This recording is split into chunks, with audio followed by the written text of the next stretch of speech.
gushona nkiva ku ishure kuvuga imyaka maze mu gitayeri irakwira 8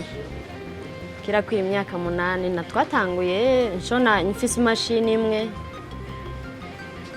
ndabandanya ndaronka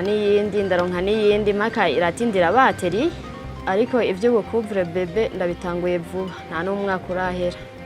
Projet yanje itwa Big Jota Company tukaba dukora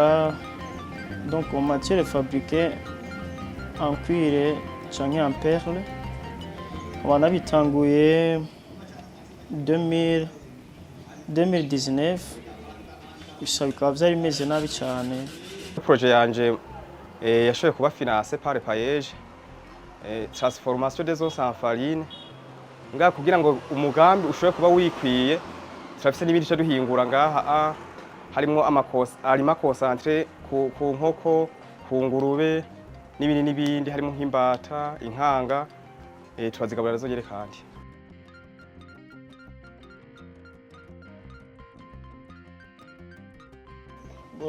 Akarusho cyambere cyo nuko mu gihe ntari bwo shore kuronka uburyo bwoshe kuva muri Payeje nuko bwa mbere bwo na kibanza umuntu arafise akoreramwo canke ibikoresho bikwiye kandi n'akazi cyo gihe karabura guko umuntu nawe bwashore kumenyekana mugabo kuva mu ashore kuburonka akarusho kari nta kazi umuntu ashobora kubura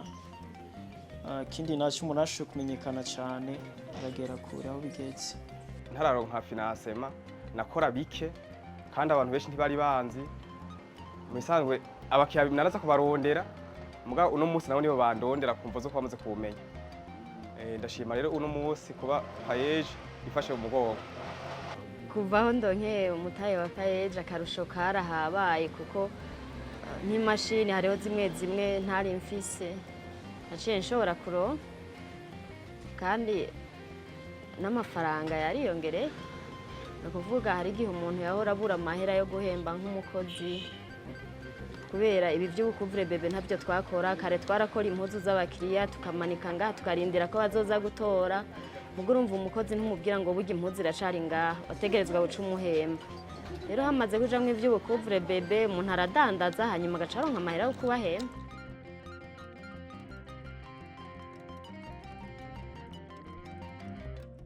Ubwa mbere ntarawuronka turashobora gusanga umuntu kubera nyene twafise uburyo bukwiye canke n'abakiriya bataba bari kirenga umuntu ashobora gukora nk'ibirato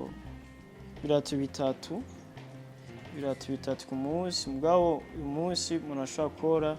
gukora ibirato dukora biba bitandukanye ari biba biri simple n'ibindi biba bigoye mugabo mwenema umuntu ashobora gukora nk'ibirato nefu. Kuva aho turonke umutahe wa Payeje ku kwezi novuga yuko dushobora kuronka amahera ari hagati y'ibihumbi 350 n'amajana 400 ava yuko ndonka umutahe wa Payeje byari binagoye guharura kuko niwashobora kubona ngo amahera yinjiye naya ntitwari tuzi no kubiharura twaraharura nyene tukabona amahera urose ku kwezi biraheranye urisha ikibanza bikaba birarangiye. No kuvuga ndiko ndaraba ku munsi ndadaza plus de 500 000 fois 30 jours kuvuga ku kwezi ndashobora kudandaza plus de 15 000 yakazi kagenze neza. Imbere yuko ndonka umutahe wa Payeje ntarawuronka nadandaza nabi guko byarashanka dandaza nk'ibihumbi 100 150 ku munsi hari igihe ntadandaza na makeya bivanye n'ukuntu abantu batari bwamenye.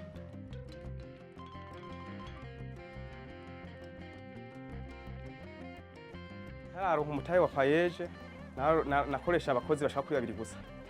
nabonye twakorana nabi mugabo uyu munsi ndafise abakozi bashaka kuri 6 mbona dukorana ku munsi nabandi bashaka kuri 3 begeranya amagufa mugabo nkabagurira ivyo barose nkabahebesha babazanye. Ntararonka umutahe wa Payeje nari mfise abafundi 2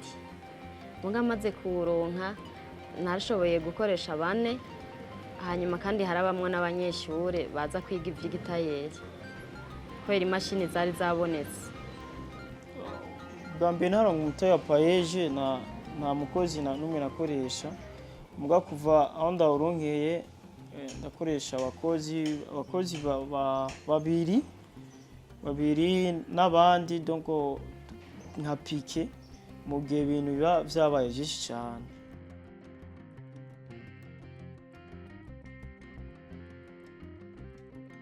Kuvaho umugambi wa payeje uziye je novuga ko akarusho kahari kuko ubwa mbere waguma ubona abajene benshi bafise ibintu mu mitwe yabo mugabo bakabura uburyo bwo kubikora cyangwa ugasanga baguma bitemberera cyangwa bagaheza ishuri bagaca bigira kwirigara. Ni ukuvuga rero kuvaho umugambi payeje uziye ubu usanga abajene benshi bafise ibintu biyumvira mu mitwe bagaca baja muri payeje igaca ibafinansa bagatera imbere.